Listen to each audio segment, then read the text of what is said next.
Hey there, you slimy bastards. Thanks for joining me on another video today. And the goal of today's video is for me to show you how to spool my new Baitcaster combo. The reel is a Shimano Tranx 300 HG and the rod is a Shimano Braid 7'7" heavy action.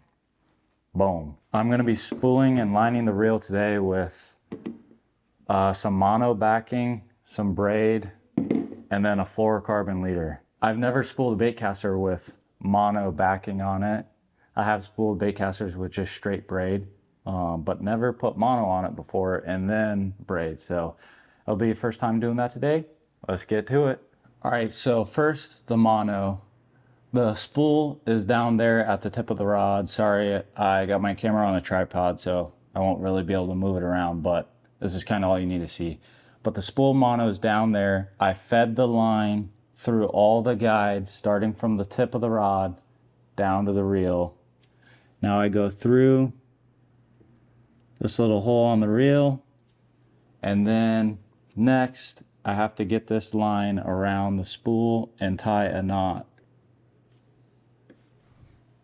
Now that I got the knot on the spool, I can start reeling, getting the mono spooled up on the reel.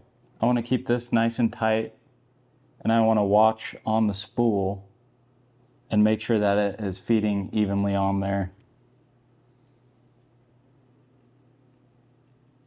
And I'm going to put about that much on there. I don't know how much that is, but maybe like 50 yards on there, 40 yards on there.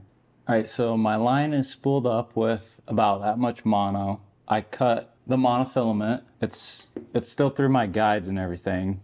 I cut it just like normal. Next, I gotta attach my braid to the mono. And in order for me to attach my braid to the mono, I'm gonna tie a double uni knot. There's other knots out there you can use and you can look up what to do, but I'm gonna do a double uni knot and attach the monofilament to the braid.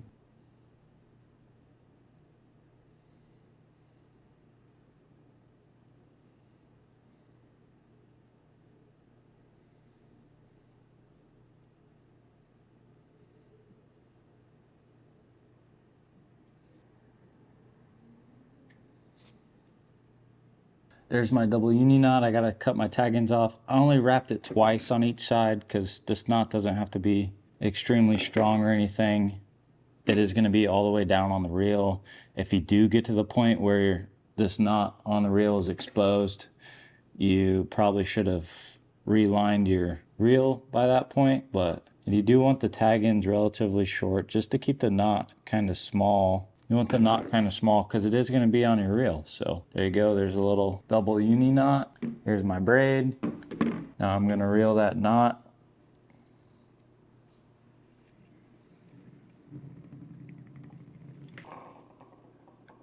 Here we go. I reeled the knot all the way through the guides. You do want this knot relatively close to the center of the reel. So right there, mine's pretty much in the center. It's close enough, but that'll just help with the knot not getting caught on anything. And now when I do spool this braid, you do want to spool the braid as tight as possible on there. So I have to hold it pretty tight and pull with this hand so that way the braid is tightly wrapped on here. And you want to make sure it's even too. You don't want some buildup on one side or the other.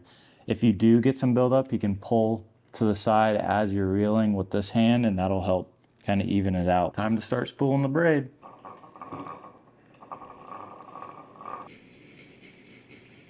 And as I was spooling my reel, I started to feel some tension. That's because I actually overfilled it and the braid was hitting the actual reel, the frame of the reel itself. So I just can back some line off until I don't feel it hitting the frame anymore and it's pretty smooth. So probably about right there is fine. And as you can see, that's how much is kind of left on the spool. And braid's actually going to condense and tighten around the spool after use, so it's okay to be pretty full because it will tighten down on the reel. I'll show you that next, but there you go. It's spooled. I'm going to cut the line at the tip of the rod and I'll show you what's next. Sweet, so we made it back inside. Reel is spooled up. It's a little bit tighter on there now, so what I did is I went outside, go somewhere in the open where you can tie your braid to something, unstring it almost all the way to the monofilament, and then tightly wrap it and evenly wrap it. You want to do this because if it's not wrapped tight on the spool, when you go to set the hook or put a lot of tension on it, the braid will cinch down and around the reel, and it's just gonna create a lot of issues. And your braid's gonna be, your line that is exposed is gonna be like buried deep inside the braid that's on the spool. It's just gonna cause a headache. So try and tightly wrap it as tight as you can around the reel. That's one way of doing it. That's how I do it. I tie it around some, back it off, and then tightly wrap it around. Make sure it's even on there. But yeah, now I'm good to go. I can tie my braid to my fluorocarbon and I'm all set. But that's how you spool up a bad boy like this. We'll see how it works with the monofilament. My first time doing that. But yeah, I'm stoked to get out there and curious to see what my first fish is going to be caught on this sucker. So stay tuned. Maybe I'll put it in this video.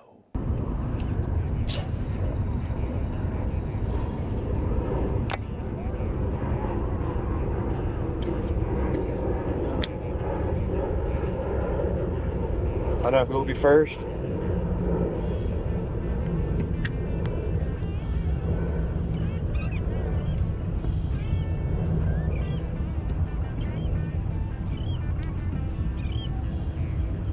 There's bait jumping out there. That's good. Oh yeah, we're on. It is. It's so spotty. I think the way he shake, when they shake their head like that. Heck yeah. Oh yeah, he's got no chance with this. Compared to how it usually is. It's a good size for the bay. For the bay, Oh, yeah. look at that. That's a good fish. Oh yeah, that's probably a bigger one I've caught in a guy. while on the bay. Yeah, he's not opening his mouth though. Oh, he's not stoked. Damn, he really isn't opening his mouth. No, Oh, there you go. heck yeah. Yep. Nice, nice. Are we doubled up? Look at this little guy. Look at this. Oh man. That's Hell that's yeah. a record right here. We got two.